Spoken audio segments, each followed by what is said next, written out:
Praise lord. దేవుని పరిశుద్ధ నామమునకు మహిమ కలుగును గాక. ఉదయకాల సమయంలో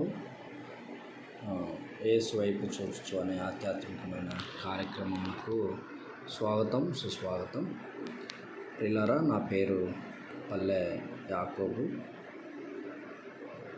మాది ఆంధ్రప్రదేశ్ మార్కాపురం జిల్లాలో మార్కాపురంలో నేను దేవుని పరిచర్య కొనసాగిస్తున్నాను. మీ ముందుకు రావడం చాలా సంతోషకరం. శ్రమల దినాల్లో భాగంగా ఈరోజు 7వ రోజు. మరి దేవుని వాక్యాన్ని మనము ధ్యానించుకుందాం. నిర్గమకాండం 21వ అధ్యాయము మొదటి వచనం నుండి 6 వచనాల వరకు మనం చదువుకుంటే, నిర్గమకాండం 21వ అధ్యాయము. నీవు వారికి నియమింపవలసిన న్యాయవిధులేమనగా, నీవు హెబ్రీయుడైన దాసుని ఉన్న ఎడల వాడు 6 సంవత్సరములు దాసుడై ఉండి 7వ సంవత్సరమున ఏమీ ఇయ్యకయే నిన్ను విడచి స్వతంత్రుడగను. వాడు ఒంటిగా వచ్చిన ఎడల ఒంటిగానే వెళ్ళవచ్చు. వానికి భార్య ఉండిన ఎడల వాని భార్య వానితో కూడా వెళ్ళవచ్చు. వాని యజమానుడు వానికి భార్యనిచ్చిన తరువాత ఆమె వాని వలన కుమారులనైనను కుమార్తెలనైనను కన్న ఎడల ఆ భార్యయు ఆమె పిల్లలను ఆమె యజమానుని సొత్తగుదురు గాని వాడు ఒంటిగానే పోవలను. అయితే ఆ దాసుడు, నేను నా యజమానుని, నా భార్యను, నా పిల్లలను ప్రేమించుతున్నాను, నేను వారిని విడచి స్వతంత్రునై పోనొల్లని నిజముగా చెప్పిన ఎడల వాని యజమానుడు దేవుని యొద్దకు వారిని తీసుకొని రావలెను. మరియు వాని యజమానుడు తలుపు నొద్దకైనను ద్వారబంధము నొద్దకైనను వాని తోడుకొని పోయి వాని చెవిని కదురుతో గుచ్చవలెను. తర్వాత వాడు నిరంతరము వానికి దాసుడై ఉండును. చిన్న ప్రార్థన చేసుకుందాం. తండ్రి, నీకు వందనాలు, స్తోత్రములు ప్రభువా. ఈ యొక్క ఉదయ మధ్యాహ్న వేళలో నీ కృప మాకు తోడుగా ఉంచి మరొక దినాన్ని ఇచ్చావు. నీకు స్తోత్రములు. ఈ దినమునైనా ధ్యానిస్తున్న నీ మాటలు మా హృదయాల్లో ఫలింపబడుటకు కృపానుగ్రహిస్తావు నమ్ముచు యేసు నామమున ప్రార్థించి పొందుకున్నాం తండ్రి, ఆమేన్.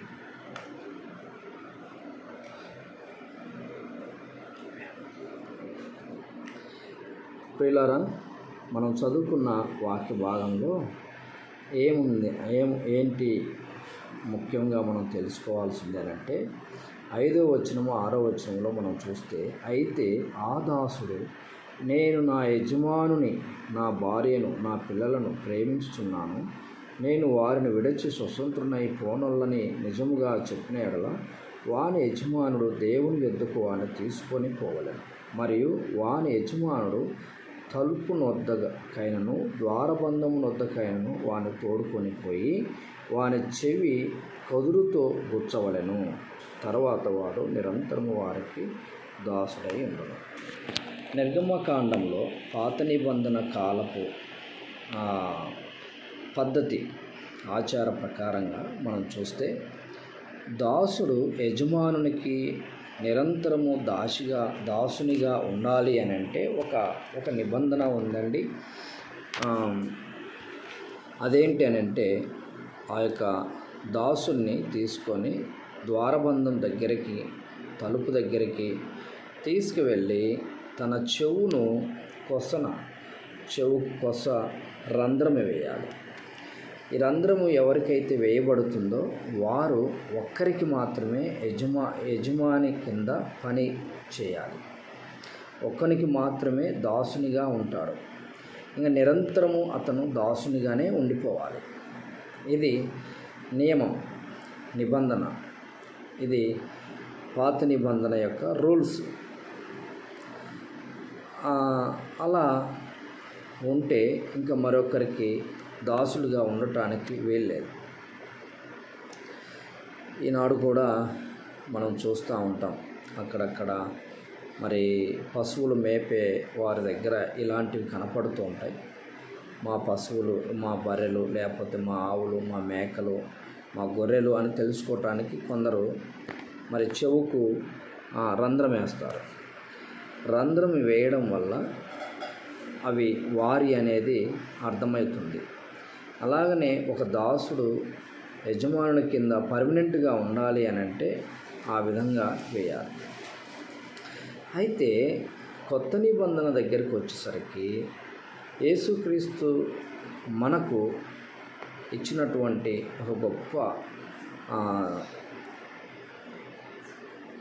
విధానం ఏంటి అని అంటే, ఆయన అరచేతిలో గాయములయ్యాయి, రంధ్రములుగా మేకులతో కూర్చబడినట్టుగా మనం చూస్తాం. ఆయన అరచేతిలో మరి సిలువ పైన ఆయన అరచేతులకు మరి మేకులతో కూర్చున్నట్టుగా మనం చూస్తామండి. అంటే ఆయన అరచేతిలో కూర్చిన గాయాల వల్ల, ఆ రంధ్రాల వల్ల మనకు స్వస్థత వచ్చింది. ఆ యొక్క ఆ రంధ్రాలు పడినటువంటి ఆ గాయములు తోమాకు చూపిస్తాడు కదా. తోమ, ఇదిగో నా అరచేతిలో ఉన్న ఈ గాయములు చూడు అని చూపిస్తూ ఉంటాడు అక్కడ. ఆ యొక్క గాయముల వల్ల మనకేమొచ్చిందనంటే స్వస్థత వచ్చింది, పాప విముక్తి వచ్చింది. అక్కడేమో యజమానునికి దాసుడు కావాలంటే దాసునికి రంధ్రం వేయబడాలి. ఇక్కడేమో యజమానునికి మనము పర్మనెంట్గా ఆయన బిడ్డలుగా మనం ఉండాలంటే యజమానుడు గాయపరచబడాడండి. ఎంత ఆలోచన విధానమో ఒకసారి మనము పరిశీలన చేస్తే అద్భుతమైనటువంటి మరి ఆశ్చర్యం వేస్తుంది. అంటే మనము దేవుని పిల్లలం కావాలంటే దేవుడే గాయపరచబడాడు.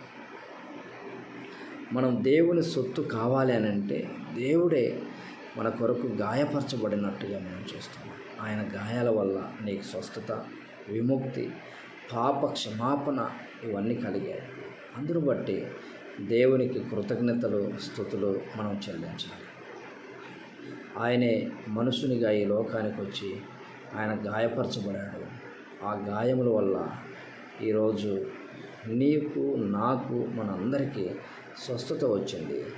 ఇక మనము ఎవరి పిల్లలమనంటే దేవుని కుమారులమని పెంచుకోవటానికి యోగ్యమైనటువంటి వారు.